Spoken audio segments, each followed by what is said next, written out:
Bueno, mis queridos amigos, voy a empezar contando lo que pasó. Bueno, de lo mucho que pasó, porque ha pasado mucho, hemos conversado mucho. Entró aquí el ingeniero Eric Rubio Bartel, que le doy las gracias de haber venido, y vinieron a saludarlo como si se tratara de un artista de Hollywood.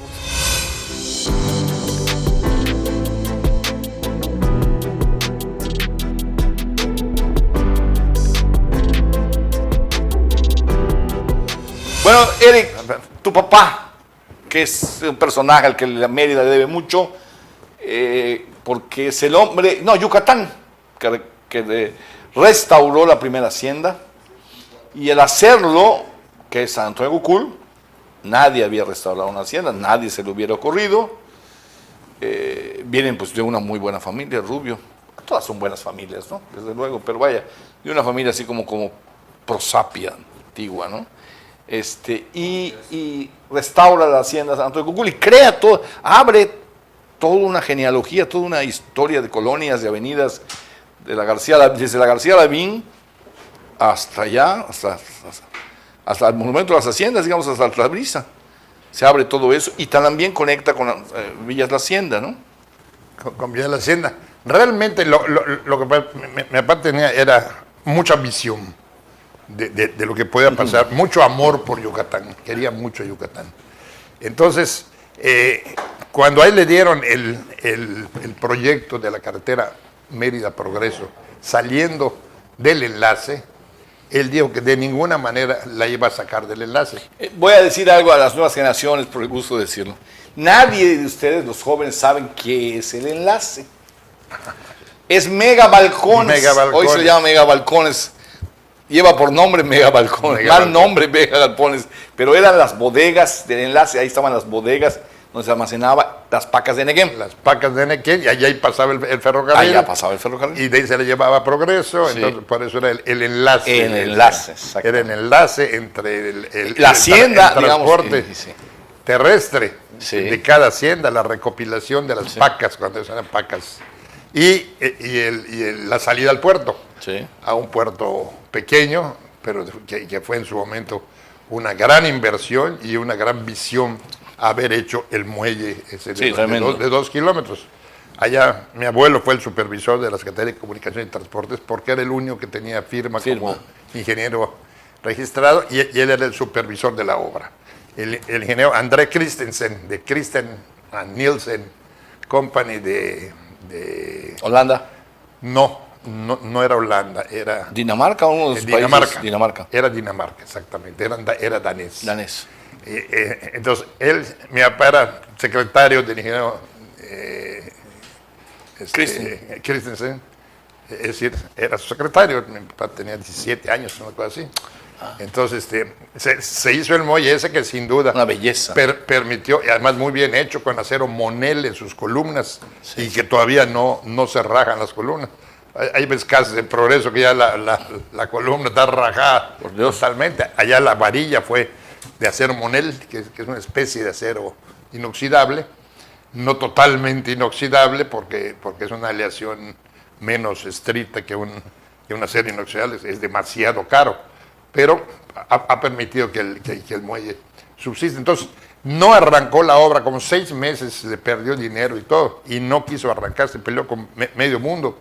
Y él decía que debía arrancar de exalumnos del Colegio Montero. Eso me parece fascinante, ¿eh? Porque no había, ¿tú recuerdas? Sí, no había.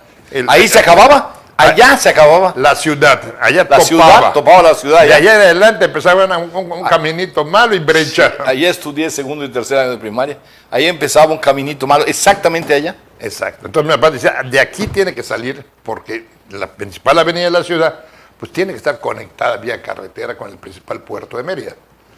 De Progreso. Total, al final, después de 6 meses de parar la obra y todo, lo consiguió sacarlo de allá.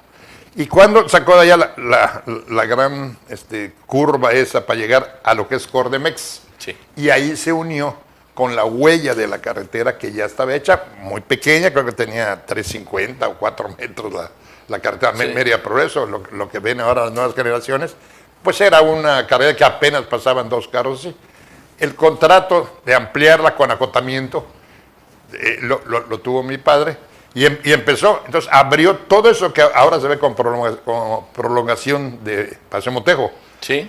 Todo eso se abrió con eso. Inclusive el campestre compró terrenos allá. Para darle valor. Sí, ya empezaron a ver lo útil que iba a ser esa carretera y se puso el club campestre. Y bueno, y empezó el desarrollo de la zona esa hasta enlazarse en Cordemex y continuar. ¿Tú te acuerdas de cuando a ti no te tocó Cordemex ya te tocó el CUN en Cordemex? Sí me tocó, yo fui comisario nacional de Cordemex. No, el CUM de Cordemex, ya no te tocó. El CUM de Cordemex, no. A mí sí, nunca. Y me da mucha risa, porque la dirección era kilómetro 7.5 de la antigua carretera Progreso. O llegas a poner eso y se ríen todos, cualquiera. Por lo que estás diciendo, era la antigua, tu papá hizo la nueva carretera Progreso y se unieron todas en un vértice. Que es la prolongación de ahora es la prolongación de que se unieron donde está Plaza ahorita, Gran Plaza. Gran Plaza, claro, exactamente. Por eso la Gran Plaza ha vivido más de 25 años, porque es un punto de mucha importancia. Sí, no, y había Cordemex bodegas y todo, y luego la planta, y luego todo, ¿dónde está Costco? ¿Dónde está? Por Dios, eran puros senequenales. Todavía quedan unas bodegas allá. Bodegas allá, todavía como bodegas. Sí. Hay una parte que a mí me interesa mucho, que yo descubrí, que leyendo la vida de México de Salvador Novo, contaba yo a tu hijo, descubrí que Novo iba una vez a la semana a comer a tu casa en México. Sí, iba una vez. Y publicaba lo que le daba de comer tu mamá, doña María Luisa, y como era terrible, tenía una lengua tremenda, una vez dijo, aunque María Luisa me pidió que yo no esté publicando lo que comemos en su casa, sí lo voy a seguir publicando. Siempre no era soltero. Sí, soltero, claro, soltero, ¿cómo hacer? Solterísimo, hoy a lo mejor sí se casaría, pero en aquella época no se podía. Exacto, era soltero, entonces acostumbraba con algunos amigos ir a comer, algunos con más frecuencia, otros no. Él era un gran gourmet, ¿no? Gran gourmet, gran platicador. Sí, gran platicador. Bueno, y un personaje en su momento, ¿no? Brutal. Sí, sin duda. Brutal, un gran personaje. Y su columna en el Excelsior, que yo no me acuerdo cómo se llamaba la columna. Bueno, tuvo varias, Sid Carl, tuvo varias. Varias, pero lo que ahí ponía era leído por todo México. Por todo México. Dios te ampare. Allá sí hablábamos de todo México porque entonces llegaba la prensa escrita a todo México. A todo México. ¿no? Que era un Mexiquito un poco de tamaño. Sí. Pero llegaba a todo.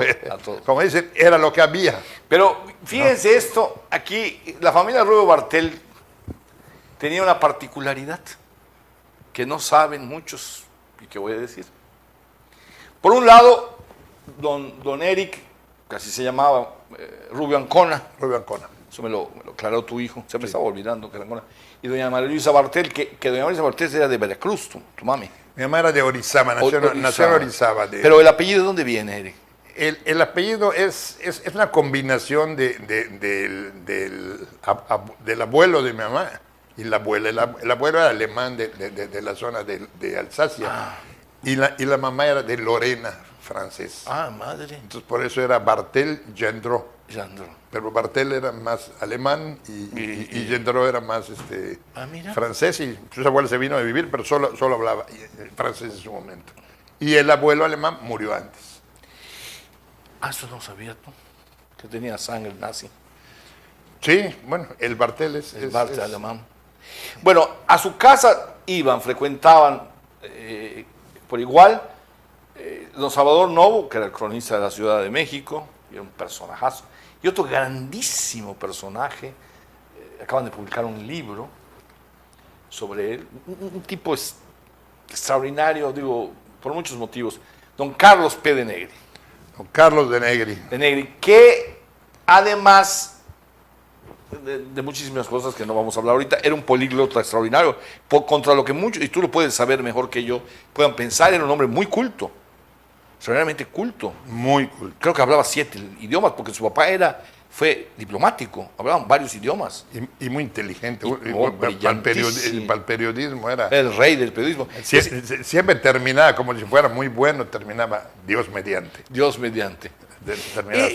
Novo hizo una obra de teatro, Las 8 columnas, donde lo retrata él, porque también era tremendo, ¿no? Y de un poder terrible. Cuéntame un poco, ¿cómo iban estos dos personajes? ¿Qué encanto había en tu casa? Aparte de la comida, supongo. Bueno, mi papá estaba metido allá con don Bernardo Ponce también. En el Excelsior. En el Excelsior. Eran personajes de... Sí. El mismo... Arturo de Córdoba era muy amigo de mi papá. Era yucateco también, claro. Arturo de Córdoba. Rubén Marín y Cal, a lo mejor oíste hablar. ¿Cómo no? Yucateco, vivía aquí en Paseo Montejo. Sí. Yucateco, pero en México fue un personaje, ese sí, locutor de la XW. Por eso creo que me confundí. Y líder de los locutores también fue. Era Rubén Marín y Cal, ¿no? Exacto. Entonces, Y no sé, los personajes yucatecos en México... No, eran tremendos, ¿no? El Bate López Méndez, Humberto G. Tamayo. Y hay muchísimos ahorita que siguen. A veces ya casi ni yucatecos se sienten o algo, pero tienen su sangre yucateca. Sí. Te vas, o que no han vuelto mucho. Mi buen amigo Alfredo Jalife, por ejemplo, es yucateco, es de San Sebastián. Santiago, perdón. Estudió en Americano. Sí, Alfredo. Dios te libre, cuando te agarra la lengua es como Carlos P. Negri. Mejor cruzas la calle. Los yucatecos tan cañones como dicen, ¿no? Sí. Él fue amigo tuyo, porque es como de tu edad, ¿no? ¿O es más grande? Exactamente, fue amigo mío en mis años de soltería en México. En México. Entonces, cuando era soltero, vivía en México. Pues eso, cuando estaba en giras y cuando estaba yo en la dirección de administración de presidencia, cuando estaba yo en la Contraloría General de la Federación. Todo eso lo logras ya no por la influencia de tu papá, ya había muerto Carlos P. Negri, que era el hombre de un poder en México que, bueno, como pocos se han visto, nadie después de él, ni un periodista después de él, creo yo, ha tenido el poder que tenía Carlos P. Negri. Bueno, poder tremendo. Ilimitado.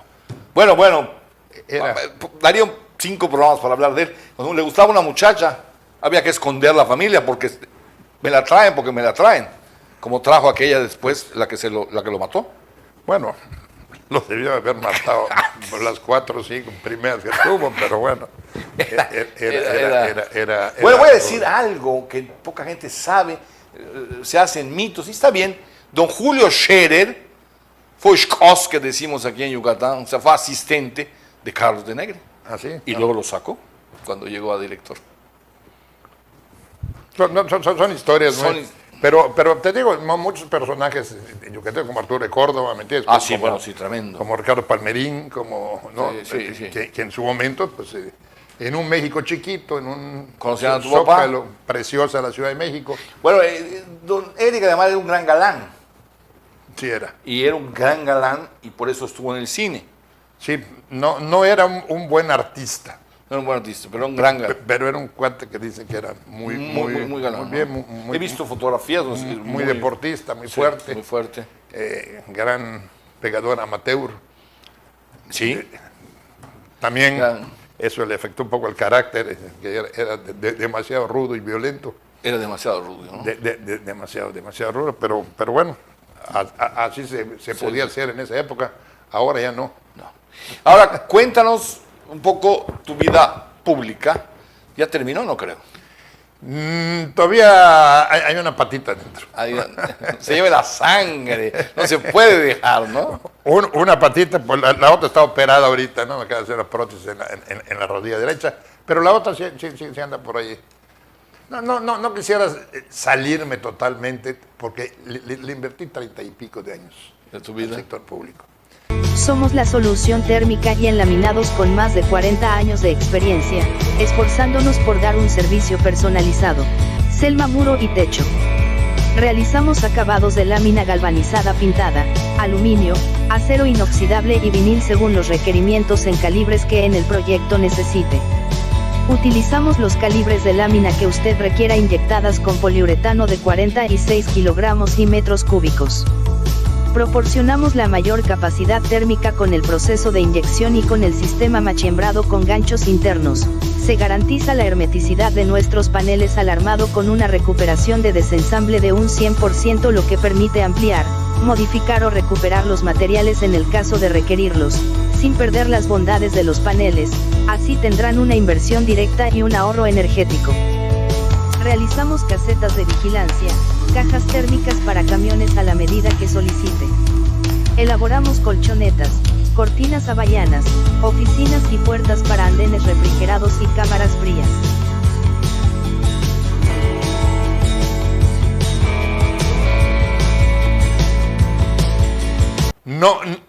No empecé siendo diputado. Es decir, yo empecé siendo maestro del TEC de Monterrey. Desde que yo estudiaba prepa a mis 16 años. Pero como no había dinero, mi papá estaba comprando la hacienda y invirtiendo. Yo tuve que... Y daba yo el laboratorio de física, laboratorio de óptica. ¿Tú eres ingeniero? Mecánico administrador. Mecánico administrador. Yo quería ser ingeniero físico nuclear, era mi ilusión, pero me agarraron el TEC y me dijeron, tú no puedes ser, a ti te gusta estar con la gente y todo, tú tienes pues algo de técnica, porque me gustaba mucho, ingeniero mecánico, pero que tengas que ver con la administración avanzada y me atinaron o no, que terminé siendo político 30 y pico de años.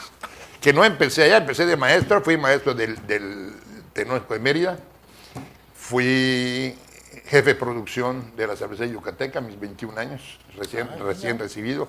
No hice la maestría porque la verdad es que no había, me acuerdo que nada más lo que me daban para sobrevivir en la escuela, pues obviamente me lo dejaron de dar por donde estaba, entonces ya no tenía ingresos de nada y mi papá no andaba bien.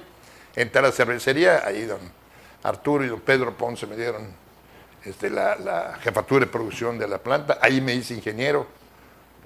Bueno, me gustaba, una cervecería tiene toda la técnica, desde la caldera hasta la fábrica de hielos, se va por una gran gama de ramas de la ingeniería. Y de ahí pasé como director técnico a terminar de montar la Pepsi-Cola del aeropuerto. Ahí estuve 3 años de director técnico. Luego hice 2, estudié al Chief Sarlat, ¿sí?, como director comercial, director de ventas. Y ya luego pues empecé a ver ya que topaba yo al techo, ¿no? Entonces me fui como director general de 7 empresas a Puebla. Caray.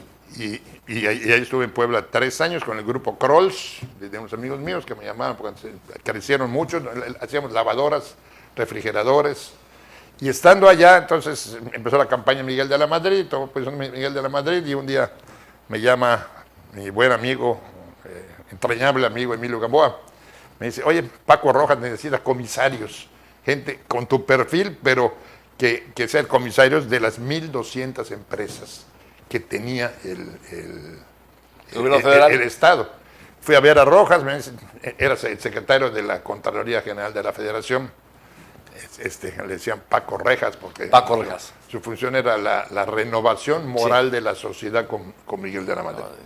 Entonces me dijo, oye, me caes como anillo al dedo porque conoces las de refrigeradores, conoces las de refrescos.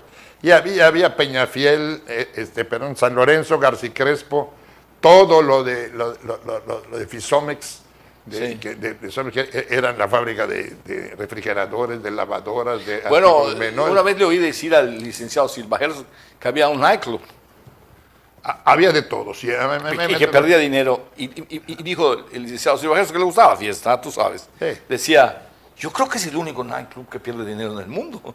Pues, el que teníamos en México. Sí. Todo lo que esté en manos del gobierno directamente, es muy difícil que el gobierno administre bien. Yo he tenido muchas cosas en el gobierno y aprende uno el camino tortuoso. Porque ahorita, que tenemos inversiones privadas y eso, bueno, si queremos hacer esto, pedimos el préstamo, si no lo pedimos, lo aguantamos, le quitamos esto, el proyecto una pared. Cuando estás en el gobierno, tienes que tener 50 autorizaciones para que paguen, es un problema, pero es un problema del gobierno, no es de malos gobernantes, es que la burocracia en un gobierno pues tiene que amarrar varios hilos y eso se vuelve a veces, si amarras una liga, pero a veces también el coche un poco y brum, se enreda todo y luego desenredarla. Es muy difícil hacer obras. A mí me tocaron obras en el gobierno de Rolando Zapata, como coordinador, primero como jefe de despacho del gobernador y luego como coordinador de asesores.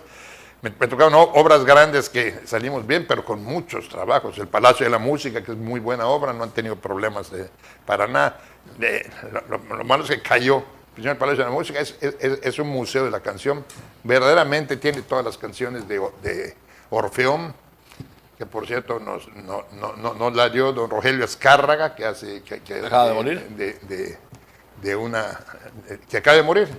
Y además vivía acá, don Rogelio, ¿no? Entonces, él nos dio su colección de Orfeón para que esté en el museo. Y también Televisa dio la suya. Es un gran museo. Hicimos también el centro de convenciones, cuando estábamos en las convenciones hacia arriba. Lamentablemente se cayeron con la pandemia.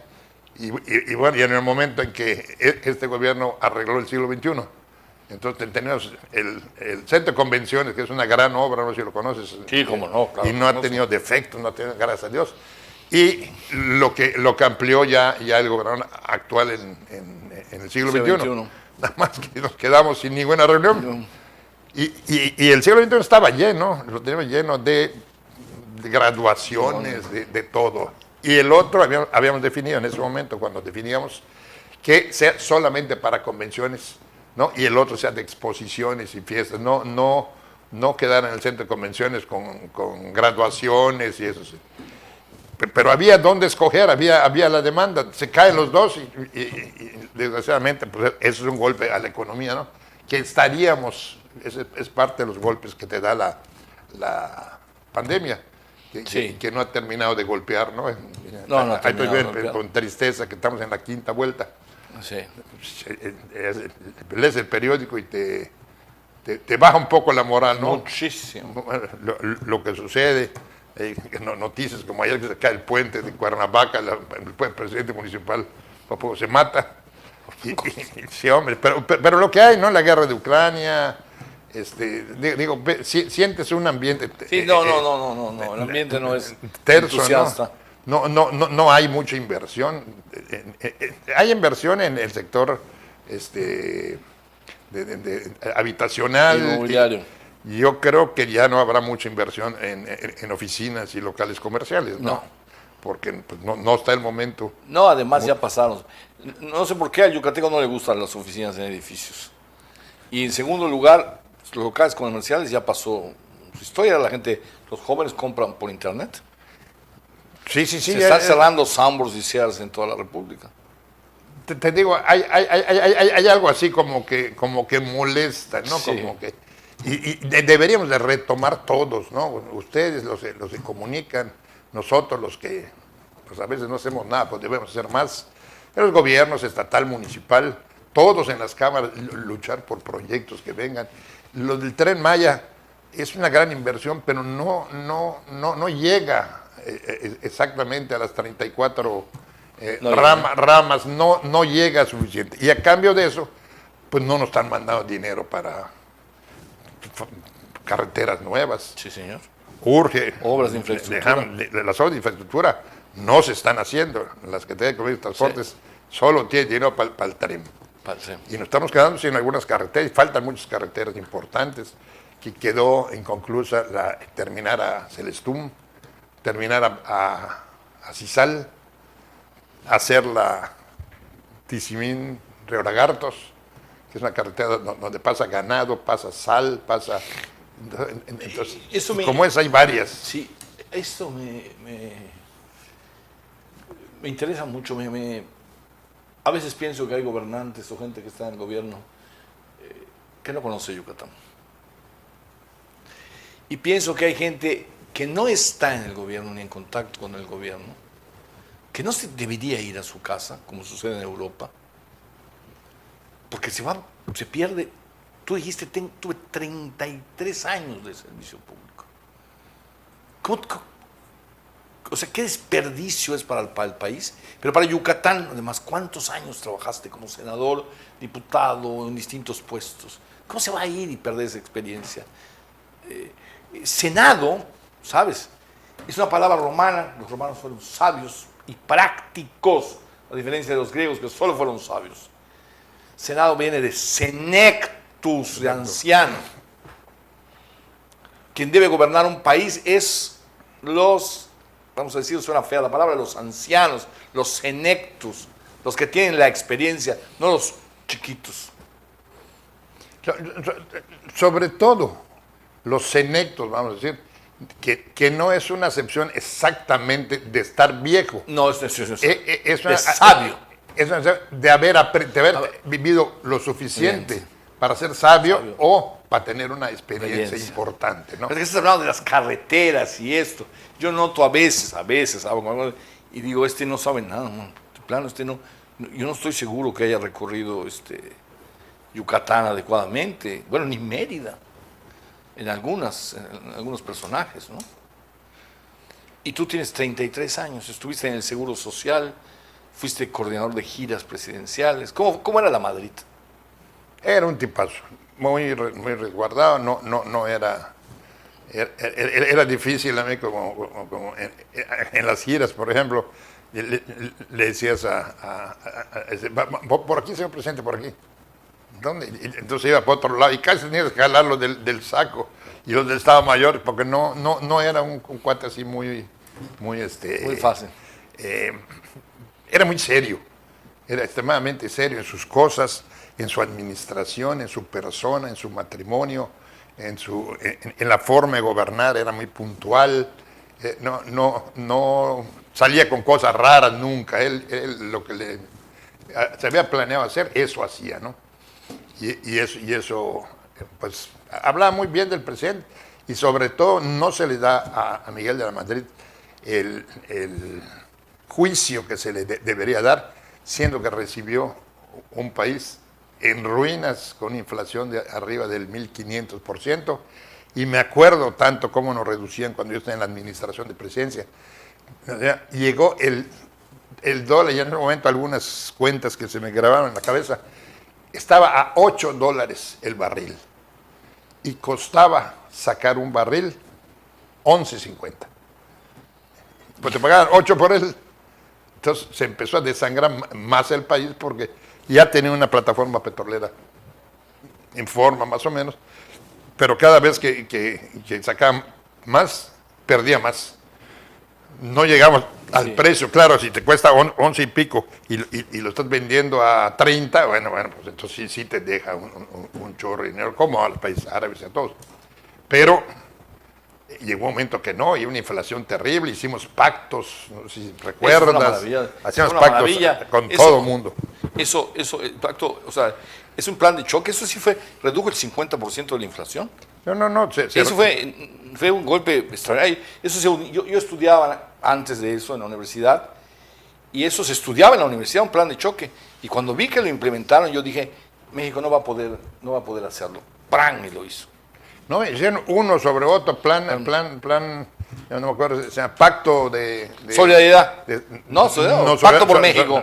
Pacto por México entre empresarios, obreros, gobierno y comerciantes a veces, para que no le suban, y aguanten los salarios y aguanten el precio. Y así se le llevó el pobre de Miguel de la Madrid en los años, y entregó a Salinas un país ya encarrerado, tan encarrerado que con Salinas le dio la oportunidad de hacer muchas cosas a Salinas. Muchísimas cosas. Y para mí fue un gran presidente por las cosas que hizo. Los errores, todo depende si quieres ver errores o quieres ver cosas buenas. Te quiero decir, hay un maestro mío norteamericano que me dijo un día, es que en cada pueblo de México debe haber una estatua para el presidente Salinas. ¿Qué? Le dije. Oiga, ¿pero por qué? Porque es el único presidente en la historia de México independiente que les ha dado dignidad frente a los Estados Unidos. Torearon a todos, antes y después de él. No quiero hacer mención de lo último que dijo Trump, ¿ok? Pero él no. Él nos vio la cara cuanto le dio la gana. Privatizó 2,000 y pico empresas.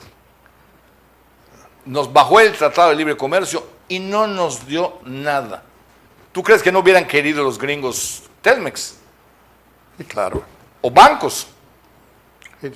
O cualquiera de esas empresas. O lo que sea. O lo que sea. Y no decía, Ahí te hablo después, luego nos ponemos de acuerdo. No, hizo leyes muy buenas. Tremendo, hombre. Salinas fue un buen presidente. De la Madrid también tiene Bueno, grandes... Salinas sí que le hicieron un homenaje cuando murió en el Palacio Nacional. Sí, son buenos presidentes. Y luego Cedillo lo agarró en una plataforma y lo supo llevar así, sin grandes aspavientos, pero lo supo llevar bien, ¿no? Hasta que en el 2000 cambió el régimen y no se arregló todo lo que se tenía que arreglar, porque también en el PRI tenemos ya cosas que difícilmente podíamos arreglar, ¿no? Porque te vas metiendo en una marabunta de cosas y de estructuras. Pero bueno, esperemos que después de leer las noticias en estos días, y yo no sé si por los dolores de mi rodilla o por los dolores que veo en el periódico, pero sí te sientes un poco... Yo siento que algo tenemos que hacer todos, Gonzalo. Sí, claro. Desde el lugar donde estemos.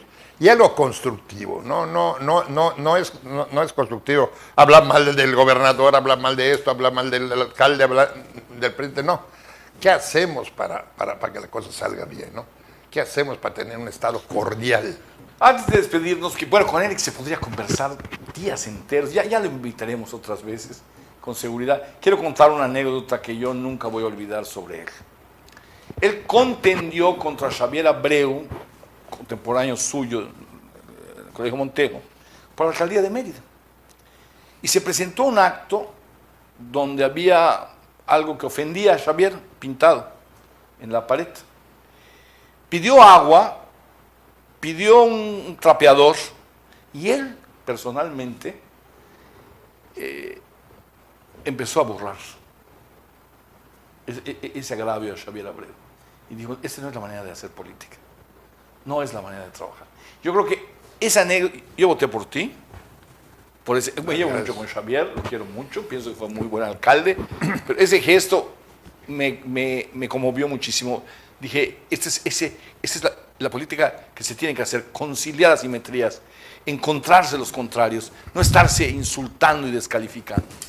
Sí, bueno, en el caso de Xavier, bueno, con ninguno me agarra descalificaciones, no, al contrario, podríamos estar en una campaña que hay que ser, pues tienes que decir algo para que voten por ti también, ¿verdad?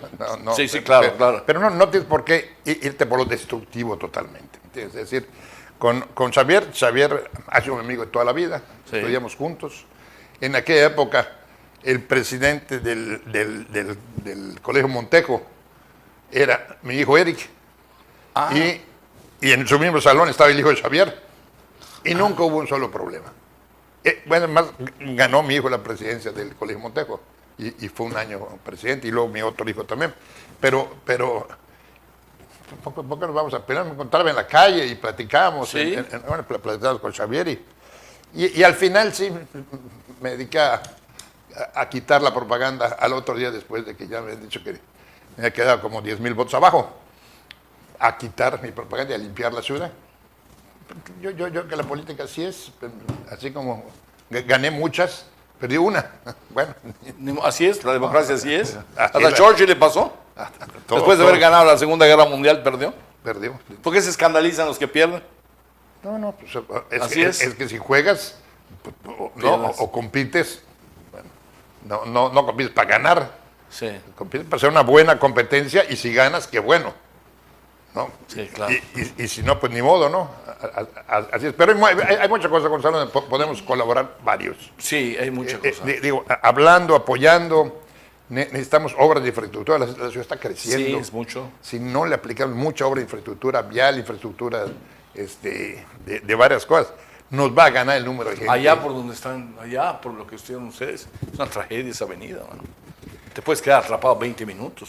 Pues sí, esa avenida que mi papá vio como la principal avenida en su momento. Era de City Center.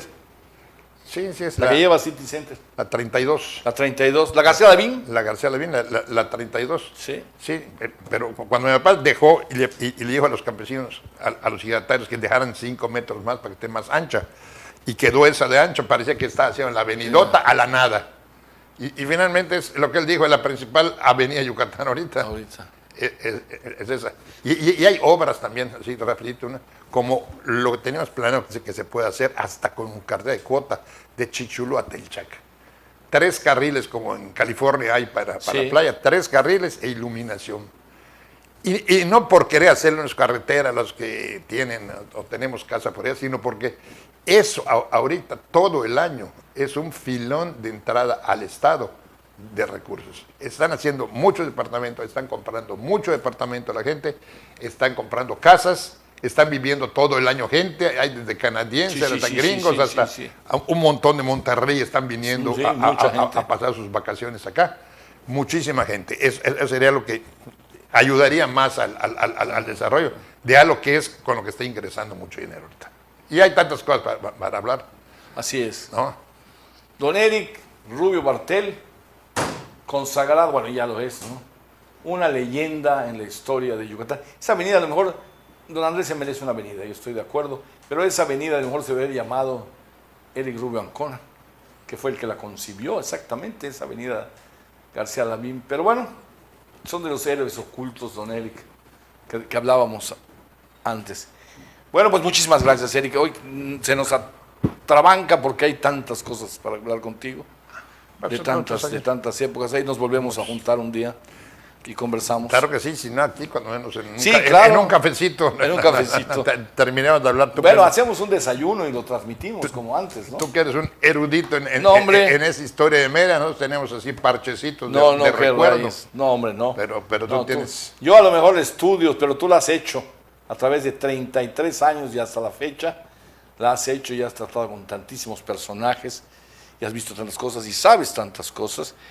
Unas contables y otras, como dice Dulce María, y otras no contables. Bueno, si este cápsula le gustó, suscríbase a este canal. Si no, diga lo que le parezca. Pero vea la próxima, a lo mejor esa le gusta.